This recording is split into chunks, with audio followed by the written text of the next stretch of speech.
Après 2 ans d'absence, la ronde printanière a fait son grand retour ce dimanche à Thaon-les-Vosges avec une nouveauté, une course de 10 km qualificative pour les championnats de France, comme la ronde hivernale qui a lieu en décembre, également organisée par l'ES Thaon, mais sur un tout autre parcours. Beaucoup plus de virages et donc de relances ici et quelques passages sur terrain stabilisé, mais toujours roulant. En témoignent les chronos des vainqueurs du jour, 31-18 pour l'Alsacien néophyte Gaëtan Huck et 34-58 pour la Vosgienne d'adoption Émilie Jacques-Claude. C'était long et difficile, c'était mon premier 10 km. D'habitude, je fais des distances 1500 mètres ou 800 mètres, voire 5000. Et là, je me suis lancé sur un 10 km. Donc j'ai commencé l'athlé il y a 2 ans. C'est une belle expérience. J'ai déjà fait moins de 35 à Sarreguemines, mais il n'est pas homologué. Du coup, je voulais vraiment valider. Et comme au SMI de Paris, je suis passée en 35-18. Je me dis, je peux pas faire moins sur un 10 bornes seul, quoi. Donc voilà, je suis contente, ça c'est fait.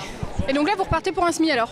Oui, je repars faire 20 bornes avec le coach en trottinette à côté pour faire une séance pour le marathon de Paris, justement. D'accord, donc l'objectif au marathon de Paris, c'est quoi? Mon record c'est de 39,53, donc voilà, essayer de faire mieux. Le marathon de Paris qui aura lieu le 3 avril, c'est sans aucun doute l'objectif d'une partie des quelques 230 coureurs qui ont pris part à l'épreuve phare de cette ronde printanière, le semi-marathon, le dernier des Vosges, idéalement placé dans le calendrier à 3 semaines de l'événement parisien. Là encore un nouveau parcours avec un petit tour de piste, puis autour de la rotonde, plus de virages et moins de grandes lignes droites le long du canal pour briser la monotonie tout au long de ces 21 km 100. Victoire au final en solo du Mosellan Thomas Yaria en 1h15 qui vise lui aussi l'épreuve de la capitale. Je voulais en faire un à 4 semaines, il n'y avait que Paris, il fallait se redéplacer, puis j'ai vu que Thaon c'est pas loin de chez moi, donc j'ai vu que le parcours était plat, etc. Il y avait les copains qui étaient là aussi, donc je me suis dit pourquoi pas venir du côté de chez moi, et puis voilà. Première féminine en 1h23, la spécialiste du triple effort Juliette Titoto-Merlot, ici à l'image, qui courait là son premier semi-marathon avec comme meneur d'allure en blanc son coéquipier de Metz Triathlon, le spinalien Thomas Seyer. Prochaine course hors stade, le trail des terroirs vosgiens, le 27 mars prochain à Épinal. En football, fort de ses 5 victoires en 7 matchs en ce début d'année 2022 et de son statut de meilleure attaque de sa poule de National 2, le SAS 4e espérait bien mettre un pied sur le podium ce samedi soir à l'occasion de la réception de Fleury 2e qui restait pour sa part sur 5 victoires consécutives. Les Franciliens qui se sont procuré la première grosse occasion du match à la demi-heure de jeu mais ont buté sur la transversale.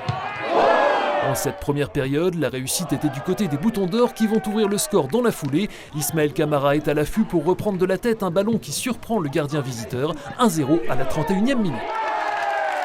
L'attaquant spinalien aura la balle du 2-0 au bout du pied passé l'heure de jeu, mais n'arrivera pas à tirer profit de cette plus franche occasion locale de la seconde période. La chance va changer de camp et permettre à Fleury d'égaliser sur ce cafouillage et à Anthony Petrilli de conforter son statut de meilleur buteur du groupe avec une 13e réalisation. 1-1, score final.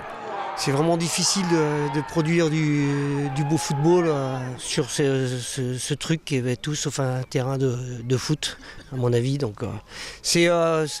c'est ce qui est le plus décevant parce qu'il y a beaucoup d'envie chez les joueurs, beaucoup d'applications, mais bon, à un moment donné, quand vous ne pouvez pas jouer vite, vous ne pouvez pas produire le jeu que vous avez envie de produire, donc c'est très frustrant. Le SAS a néanmoins prouvé qu'il pouvait rivaliser sur le pré avec le haut du tableau et on aura encore l'occasion samedi prochain à la faveur d'un déplacement à Saint-Maur-Lusitanos, 3e à 2 points.